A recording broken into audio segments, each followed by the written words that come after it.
भूतिया हवेली का रहस्य पहला अध्याय। नई शुरुआत। सुरेश और उसकी पत्नी रीमा ने शहर की भागदौड़ भरी जिंदगी से दूर एक छोटे से गांव में घर खरीदने का फैसला किया। शहर के मकानों की ऊंची कीमतों से तंग आकर उन्होंने गांव के बाहरी इलाके में एक पुरानी हवेली खरीदी।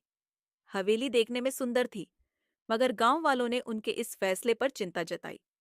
यहां मत रहिए साहब, यह हवेली श्रापित है, गांव के बुजुर्ग ने चेतावनी दी। सुरेश और रीमा ने इसे अंधविश्वास मानकर नजरअंदाज कर दिया और अपने नए घर में शिफ्ट हो गए। मगर पहली ही रात से अजीब घटनाएं शुरू हो गईं। दूसरा अध्याय। रहस्यमयी आवाजें। रात के अंधेरे में हवेली के गलियारों से किसी के चलने की आवाजें आती। कभी कभी धीमी हंसी सुनाई देती, मानो कोई उनके साथ खेल रहा हो।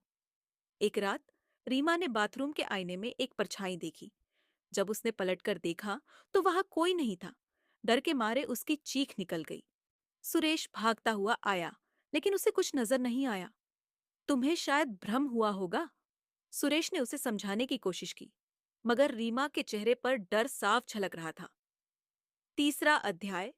बंद दरवाजा और खून के निशान।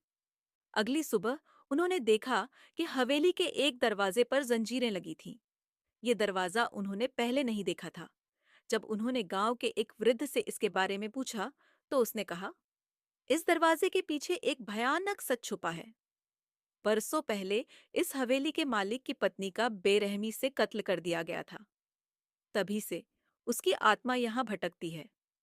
सुरेश ने यह कहानी सुनकर हंसते हुए कहा, ये सब पुरानी बातें हैं।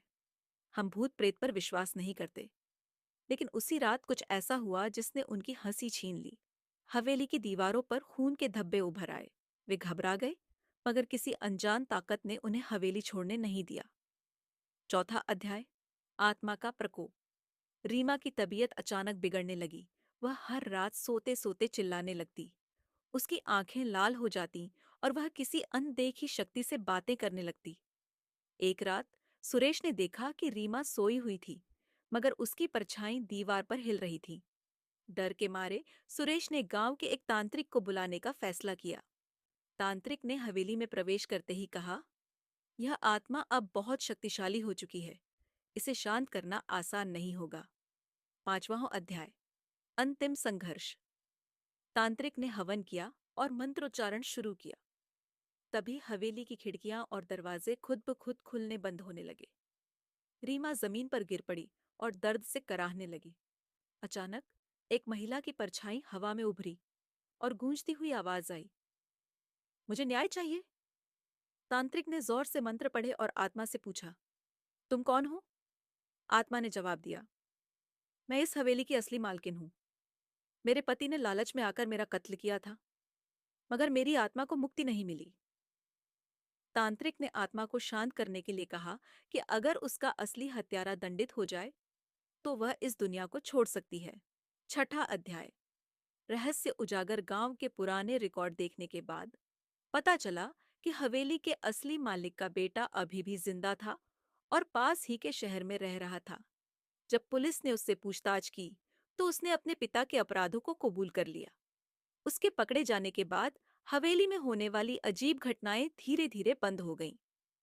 रीमा की तबीयत भी ठीक होने लगी। आखिरकार हवेली अब एक शांत जगह बन चुकी थी। मगर सुरेश और रीमा ने वहां रहने की हिम्मत नहीं की और हमेशा के लिए वह गांव छोड़ दिया।